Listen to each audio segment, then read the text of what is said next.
안녕하세요. 이혼 전문 변호사 김정세 변호사입니다. 2달 넘게 재산분할 시리즈 이어왔는데요. 이제 슬슬 마무리 단계에 접어든 것 같습니다. 재산분할을 할 때 내 재산엔 뭐가 있고 상대방 재산엔 뭐가 있는지 알아야 나눌 수 있겠죠. 그래서 내가 가진 재산을 쭉 목록으로 적어서 재판부에 내는 게 바로 분할 대상 재산 명세표입니다. 여기에 적지 않은 재산은 원칙적으로 재산분할 대상이 안 되니까 원고든 피고든 빠짐없이 모든 재산을 적어야겠죠. 오늘은 분할 대상 재산 명세표를 어떻게 작성해야 하는지 알려드리겠습니다.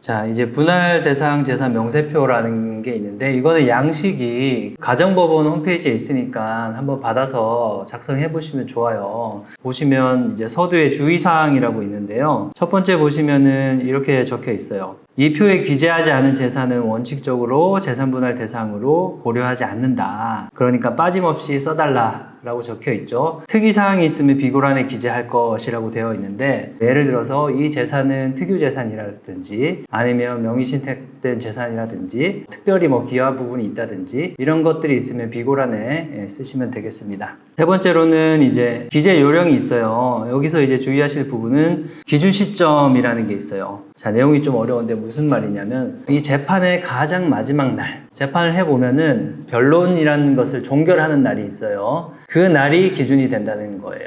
이 종결하고 나서 보통 한두 달 뒤에 판결을 내리거든요. 그래서 이 종결일 기준의 재산을 써야 된다라는 게 원칙인데 또 예외도 있어요. 현금이나 금융재산 같이 소비하기 쉽고 은닉하기 쉬운 재산들은 또 기준 시점을 파탄시로 보고 있거든요. 원칙은 사실심 변론 종결일이고 금융재산이나 현금 같은 경우에는 혼인 파탄시를 기준으로 작성한다 이렇게 생각하시면 됩니다. 이제 재산 가액 부분인데 명세표에 이제 재산을 적는 란이 있고 재산의 가액을 적는 란이 또 있어요. 그런데 이런 재산의 가액에 대해서 서로 간에 의견이 있을 수 있죠. 특히 이제 시세가 정확히 나오지 않는 일반 주택이나 토지 이런 경우에 많이 문제가 돼요. 그럴 때는 이제 법원에 감정 신청을 하고 보통 그 감정 평가액을 기준으로 나중에 작성을 하게 됩니다. 만약에 서로 주장하는 가액이 일치한다면 비고란의 일치라고 표시하시면 됩니다. 그럼 실제로 분할 대상 재산 명세표를 작성해 볼 건데요. 한번 실제 있을 법한 사례를 가지고 적어 볼게요.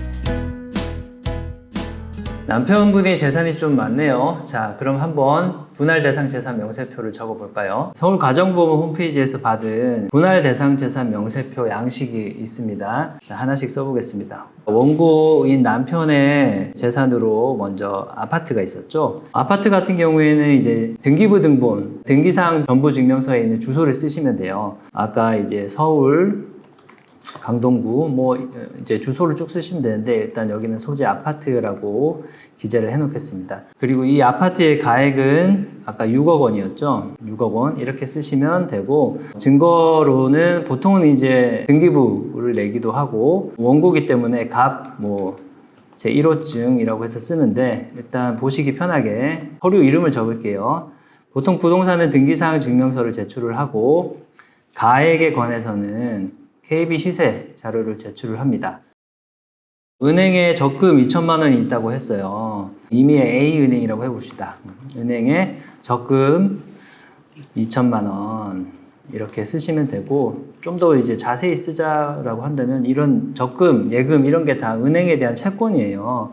그래서 적금, 채권 이렇게 쓰셔도 돼요. 이 가액 같은 경우에는 아까 제가 말씀드렸죠. 이런 예금이나 현금 같은 경우에는 혼인 파탄시를 기준으로 한다고 파탄시에 자신의 잔고에 있는 가액을 적으시면 됩니다. 여기서는 2천만 원으로 저희가 가정을 했고 증거 같은 경우에는 계좌 거래 내역서 이런 게 있겠죠. 세 번째로 아까 생명보험에 이제 보험이 있다고 했어요. 자, 보험 같은 경우에는 어떤 게 재산이냐? 이 보험을 지금 당장 해지를 했을 때 받게 되는 돈이 있어요. 그걸 보통 해약 환급금, 해지 환급금이라고 하는데 보험사에 문의하면은 얼마인지 알아볼 수 있으니까 그 금액을 적으시는 거예요. 여기서 그러면은 생명보험에 대한 예상 해지 환급금이 있고, 아까 이게 5천만 원이라고 했죠? 자, 5천만 원.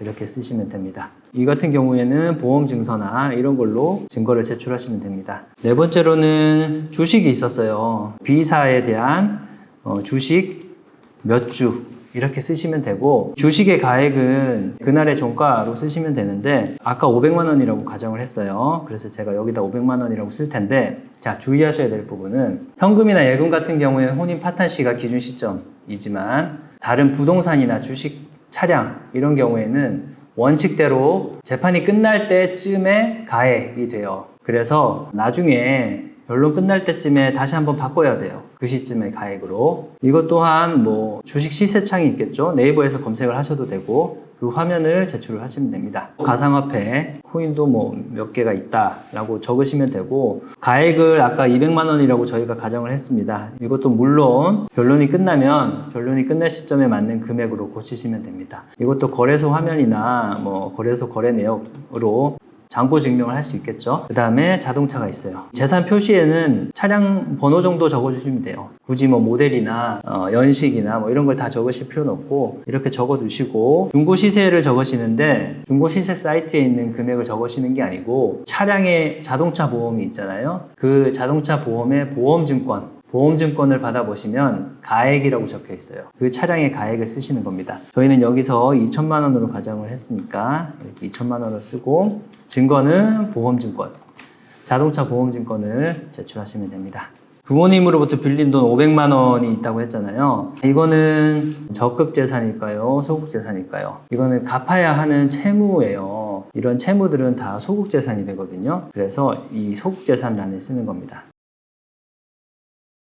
500만 원. 이것도 증거가 필요해요. 지난 유튜브에서 설명드린 것처럼 부모 자식 간의 금전거래는 증여로 인정되는 경우가 많아요. 이게 대여가 인정되려면 차용증도 필요하고, 매월 정기적으로 이자를 변제한 내역, 이런 것들이 필요하기 때문에 이런 거를 다 꼼꼼히 제출하셔야 돼요. 변제 내역이니까 계좌거래 내역을 제출하시면 되겠죠. 자, 여기까지가 원고의 재산이에요. 소극재산을 써볼 텐데요. 아파트에 담보대출이 있었죠. 그거는 이제 채무기 때문에 소극재산란에 쓰는 겁니다. 아까 주소를 썼잖아요. 서울 강동구 소재 아파트에 대한 근저당권의 피담보 채무 이렇게 쓰는데, 그냥 뭐 보는 사람이 알아볼 수 있게만 쓰시면 됩니다. 너무 부담 갖지 마시고, 채무가 4억 원이라고 했죠. 자, 4억 원을 이렇게 쓰시면 되고, 이것도 증거가 필요해요. 보통 이제 대출잔액 증명서나 이런 걸 받으실 수 있거든요. 그런 거를 함께 제출하시면 됩니다. 원고의 적극재산은 이제 6억 9,700만 원. 그리고 반면에 소극재산, 채무들을 다 합치니까 4억 500만 원이 나왔습니다. 그러면은 원고의 순재산이라고 하면 적극재산에서 소극재산을 뺀 재산을 말하는 거거든요. 자, 원고의 순재산은 2억 9,200만 원입니다. 피고의 재산도 한번 써보겠습니다. 상가보증금 5천만 원이 있다고 했었죠. 자, 이거는 임대차 계약서를 증거로 제출을 하시면 됩니다. 이것도 좀 더 정확한 표현을 하자면, 자, 임대차 보증금 반환 채권, 그러니까 보증금을 반환받을 수 있는 채권이라고 하시면 됩니다. 두 번째로는 은행에 예금이 또 있었네요. 그럼 똑같이 쓰시면 돼요. 시은행에 대한 예금 채권이 있네요. 200만 원. 이것도 계좌거래 내역. 세 번째로 대출. 자, 이건 채무네요. 채무란으로 옮겨서 한번 써보겠습니다. 아까 보증금에 대한 담보대출이 있다고 했잖아요. 이 담보채무를 쉽게 쓰려면 이렇게 쓰시면 돼요. 위 적극재산 1항에 대한 피담보채무. 담보채무라고 쓰셔도 돼요. 이 피담보채무라고 하면은 헷갈리시잖아요. 예, 이렇게 하시면 되고, 4천만 원이었네요. 이것도 대출이니까 대출잔액 증명서가 있어야겠죠. 생활비 대출이 있다고 했어요. 그러니까 이렇게 생활비 대출 이렇게 쓰면 안 되고요. 대출을 받았다는 건 결국 금융기관이나 어디든 채권자가 있다는 뜻이잖아요. 채권자를 쓰는 거예요. 뿅뿅 채권자에 대한 대출 채무 3천만 원이었네요. 이것도 대출잔액 증명서. 피고재산도 한번 더 해보겠습니다. 적극재산으로는 5,200만 원. 소극재산, 채무로는 7천만 원이 있네요. 적극재산에서 소극재산을 뺐더니 마이너스 1,800만 원이네요. 채무 초과 상태예요. 원고의 순재산 2억 9,200만 원. 피고의 순재산 마이너스 1,800만 원을 더해볼게요. 2억 7,400만 원이 나오네요. 여기까지 이제 명세표를 다 작성을 했어요. 이제 이걸로 어떻게 분할하는지도 제가 설명을 해드리겠습니다. 자, 이 상황에서 2억 7,400인데 기여도가 만약에 5대5라고 가정을 해보자고요. 2억 7,400을 반으로 나눈 1억 3,700만 원을 각각 가지고 있어야 돼요. 자, 아내 입장에서는 1억 3,700만 원의 재산이 있어야 하는데 지금은 마이너스 1,800만 원이 있어요. 그러면은 1억 3,700을 줄 게 아니라 채무를 변제하고도 1억 3,700이 남아야 하는 거기 때문에 채무인 1,800만 원까지 더해서 재산 분할로 원고가 피고에게 1억 5,500만 원을 지급하라 라고 나오는 게 이제 기여도를 5대5로 가정했을 경우예요. 그렇게 계산을 해보시면 딱 각자 1억 3,700만 원씩 가지게 될 거예요. 그러면 5대5가 아니라 원고가 7, 피고가 3 이럴 경우를 다시 한번 또 계산을 해볼게요. 순재산의 합계 2억 7,400만 원, 아내의 기여도가 30%라고 했잖아요. 그러면은 8,220만 원이 나와요. 여기서 보통 이제 피고가 가진 재산을 뺀단 말이에요. 예를 들어 피고가 마이너스가 아니라 그냥 1,800만 원이 있었으면 이 8,220만 원에서 1,800을 뺐을 거예요. 여기서는 8,220만 원 빼기 마이너스 1,800만 원을 하니까 빼기 마이너스니까 플러스가 되겠죠. 1억 20만 원이 나와요. 재산 분할로 원고가 피고에게 1억 20만 원을 지급하는 결과가 되는 겁니다. 그렇게 지급했을 때 최종 피고의 재산은 8,220만 원, 즉 전체 재산의 30%가 되는 겁니다. 네, 오늘 이렇게 분할 대상 재산 명세표를 실제로 함께 작성해 봤는데 어떠셨나요? 분할 대상 재산 명세표는 어떻게 작성하느냐에 따라 분할할 재산이 달라질 수 있기 때문에 신중하게 작성하셔야 됩니다. 그래서 나 홀로 소송을 하면서 이걸 직접 작성하시기보다는 이혼 소송 경험이 풍부한 이혼 전문 변호사의 도움을 받아 작성하시는 게 자칫 볼 수 있는 큰 손해를 예방하는 방법이 되겠죠. 혹시 보시면서 아직 더 어려운 점이 있다, 모르겠다 하시는 게 있으면 아래 이메일로 질문 보내주세요. 그럼 선정해서 다음 영상에서 답변 드리도록 하겠습니다. 오늘 이야기는 여기까지 하겠습니다. 구독, 좋아요 눌러주시고요. 다음 영상에서 찾아뵙겠습니다. 저는 이혼 전문 변호사 김정세였습니다. 감사합니다.